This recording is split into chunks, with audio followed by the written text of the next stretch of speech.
अस्सलाम वालेकुम दोस्तों, मैं हाफिज़ शहजाद ते तुसी देख रहे हो मेरा यूट्यूब चैनल ते साढ़े नाल जुड़े होए उस्ताद ज़ैद साहब।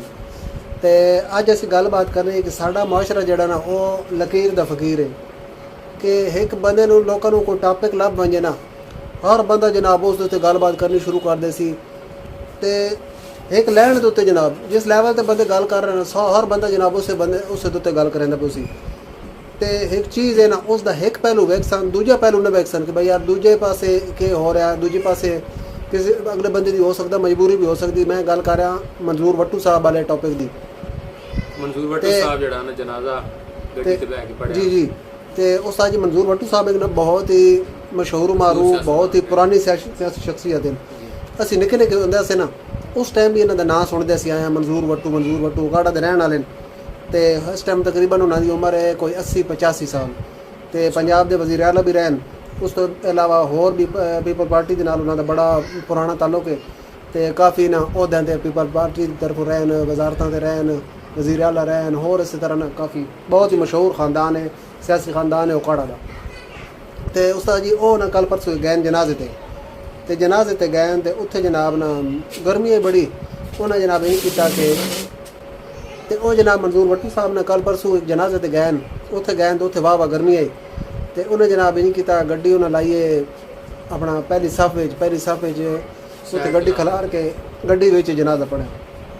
दरवाजा खोल के दरवाज़ा शायद बंद आई, एसी चलता पे दरवाज़ा बंद आई।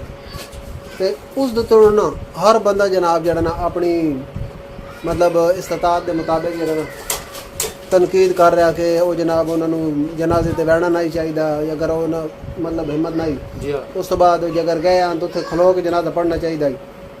तो साडा जो पॉइंट ऑफ व्यू मेरा खास करके इस उत्ते अलग है कि मैं आता यार एक 80-85 साल का बुढ़ा बंदा, हूँ 80-85 साल सारी ढेर सारी उम्र होंगी।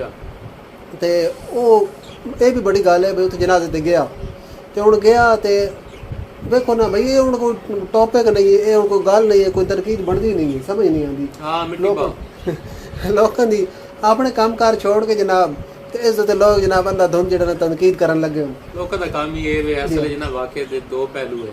जी हाँ बिल्कुल, कल मुख्तसर करिए लोग ही वेट करते हैं। जी हाँ ते दो पहलू है, पहला ये कि मंजूर वट्टू साहब मंजे ना ते उत्थे जेड़ा सोहने तरीके नाल जनाजा अदा करन ते बेहतर है। जी हाँ बिल्कुल, लोगों को तकलीफ तो होंदी जी हाँ गल तो वैसे ठीक है। जी ते अगर गए तो कोशिश करे ना कि खले हो के या लै के सफ दे उत्ते बैठ के जेड़ा अगर या कुर्सी ते बैठ वंजना कुर्सी ते शरीयत ज्यादा देंदी उस पर पढ़ ले बिल्कुल। ये बस क्योंकि नवी चीज हुई है, लोग जेड़े ना इसमें शरई मसला पहले तसव्वुर करदे हैं, बाद उस पे तनकीद करदे हैं बिल्कुल, और खुद उलमा लाइन या नहीं लाए खुद फतवे जरूर लाओ अपने कोल हर बंदा आलम है। जेड़ा ये प्रॉब्लम है कि मंजूर वट्टू साहब जाता वने ना ते अगर गए तो खले होके पढ़ लवे ना। ते दूसरा पहलू है हसद। तो उस्ताद जी तुसी गल कर रहे हां जी गल कर।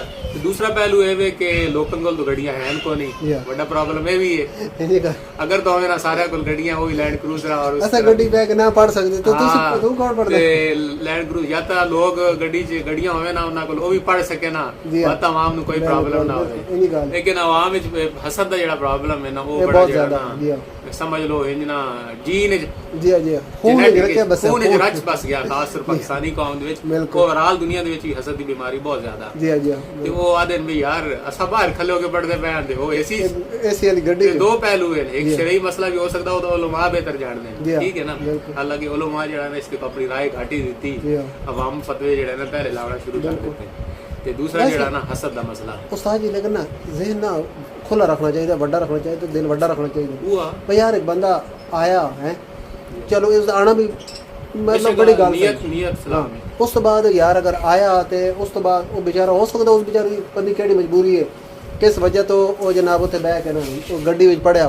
हुण शौक तो कोई नहीं करेंदा भाई जेड़ा अपना पूरी दुनिया दे अगे तमाशा शौक तो कोई नहीं बनदा। खुला दिल क्यों नहीं होंदा ये बीमारी जेड़ी ना हसद जी जी खुला दिल नहीं करन दे इनी गल ठीक है। ते लैंड क्रूजर होवे ना अगर जी हां बाकी को भाई कोलो सारे ज़ायद कोलो भी असल आखना एसी दी पढ़ लवा जी हां मंजूर वट्टू जेड़ा एसी ते पढ़दा पिया तो सब एसी ते पढ़ा जी हां हैवल गड्डी होवे तो बस ऐसे भी ते ये टॉपिक हो गया थोड़ा मुकम्मल। इसके आपकी राय देवे भी उन्होंने जनाजा जेड़ा इस तरह पढ़ना चाहिए या नहीं पढ़ना चाहिए। जी हां बिल्कुल। तो ठीक है जी वीडियो थे खत्म करेंगे। अल्लाह हाफ़िज़।